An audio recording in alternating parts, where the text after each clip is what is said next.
છઠ્ઠા વ્લોગમાં તમારું સ્વાગત છે। આજે આપણે એકળીના બે કટકા નથી કરવા, ખાલી ને ખાલી વાડી હાંસવાની છે।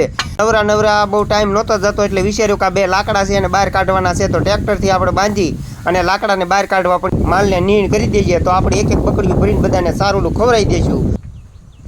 આ નીલગીરીના લાકડા બાંધવા માટે આપણી પાસે હાંકળ તો જડી નહીં, એટલે આપણે ઉપાડ્યો આ મોટરનો 4 વ્હીલનો પટ્ટો। પટ્ટાને લાકડા સાથે બાંધવા બળ કર્યું, પણ લાકડું બહુ ભારે હોવાથી એકલા હળ્યું નહીં, એટલે યાદ આવી ગયું કે કોશ હળમાં છે, તો હળમાંથી કોશ કાઢવા માટે આપણે આવી ગયા છીએ। અત્યારે તો એકલું પકડ લઈને, પણ પછી યાદ આવ્યું કે આમાં તો બે બોલ આવે, હવે એના ઠપકારીને કાઢવા માટે પાનાની જરૂર પડશે। એના સલામત જગ્યાએ ખસેડવાની કામગીરી આજમાં કરવાની છે। ઘણા બધા પાના લગાડ્યા, પણ આ એક પાનું લાગ્યું નહીં, એટલે હવે આપણો દેશી ઉપાય ઢીબવાનું શરૂ કર્યું છે અને કોશ હમણાં નીકળી જાય છે। આજ લાગે છે કે આદ્રા નક્ષત્રના અમી સાટણ અમારી ધરા ઉપર થશે। ઘણું બધું બળ નીકળેલું છે। જે દિશામાંથી અમારે વરસાદની શક્યતા હોય એ વિસ્તારમાંથી અત્યારે કાળા ડિબાંગ વાદળા છવાણેલા છે।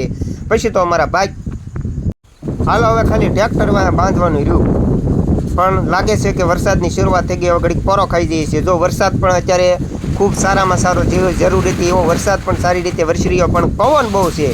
અમારા કપાસાના માથા વાટીને વી જવાનો છે, પણ કાંઈ વાંધો નહીં, વરસાદે થોડા અમે મરી જવાના છીએ। વરે વાલા વરે, તમ તારે મન મૂકીને વરે।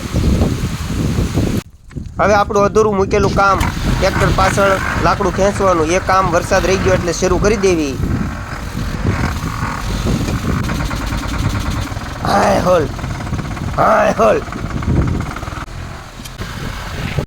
હવે ફરી વરસાદ આવે એ પહેલાં આ બળદ અને ગાયું બધું બહાર બાંધેલું છે અને બધાને એના યોગ્ય જગ્યાએ પગાડી દેવી, જેથી કરીને બિચારા ટાઈટના ઠરે નહીં। તો આને બધાને વારાફરતી આનો બહુ આપણને અનુભવ તો નથી, કારણ કે આ મારવાની બીક લાગે, ઘણીવાર આ આંટી ગયેલા છે, એટલે બીતા પૂજા બળગિયાને પહેલાં છોડ્યો છે, એને બાંધીને તરત પછી આ થોડો કંટો છે એને વાહે રાખ્યો છે, પછી બેને બધાને વારાફરતી બાંધી અને ફરી પાછું એક લાકડું ઢહળવાનું બાકી છે, એ ઢહળી અને ઘર ભેગા।